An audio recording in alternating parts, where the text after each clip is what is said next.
majukumu mengi. Kwa hiyo lazima tuwe na mkurugenzi ambaye atasimamia mambo yote ya timu za taifa kwa mwaka mzima, kutengeneza bajeti, kutengeneza ratiba nini, timu gani inasafiri, itasafiri lini, naenda wapi, na mambo mengi tu, ili kuweza kuwasilisha kwenye ofisi ya katibu mkuu.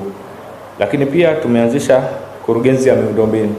Sasa hivi kuna swala la shida sana masuala ya miundombinu, lakini na sisi pia kama TFF tumekuwa na msisitizo sana kwenye miundombinu. Miundombinu yetu wenyewe kwenye vituo vyetu, technical center zile za Tanga na Kigamboni, lakini pia kama mnavyojua tutakuwa na technical center nyingine ya Kahama ambayo itakuwa, lakini pia na miundombinu ya viwanja mbalimbali ambavyo vinashiriki kwenye ligi zetu, kuhakikisha kwamba angalau kunakuwa na ufuatiliaji wa karibu. Lakini pia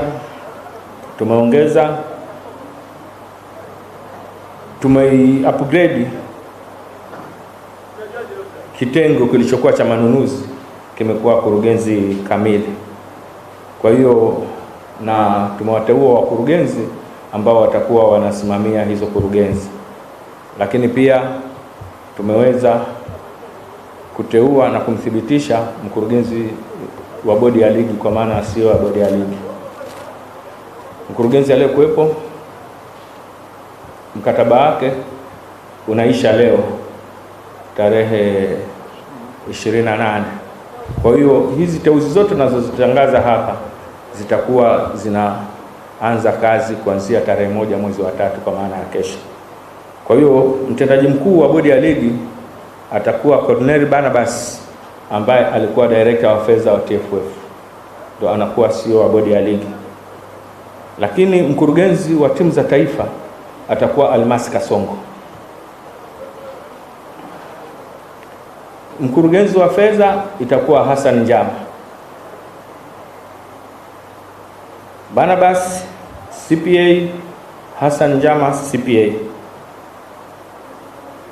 Hassan Njama alikuwa mkurugenzi wa udhibiti, internal audit, tunaita udhibiti. Kwa hiyo nafasi hiyo itachukuliwa tena na CPA Flora Flora Alice, ndio atakuwa udhibiti. Lakini kutakuwa na mkurugenzi wa miundombinu, atakuwa mzee Salum Madadi.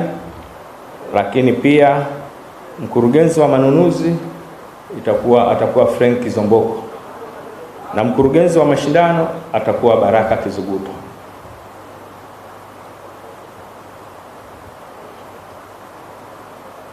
Hawa ndio wakurugenzi watakao kuwepo, watakuwa chini ya ofisi ya katibu mkuu. Sio ufanyaji wetu kazi, sio wa bodi ya ligi, pia ni sehemu ya secretariat ya TFF, ambazo zote zitakuwa chini ya Oscar Mirambo, bado ataendelea kuwa kaimu katibu mkuu wa TFF.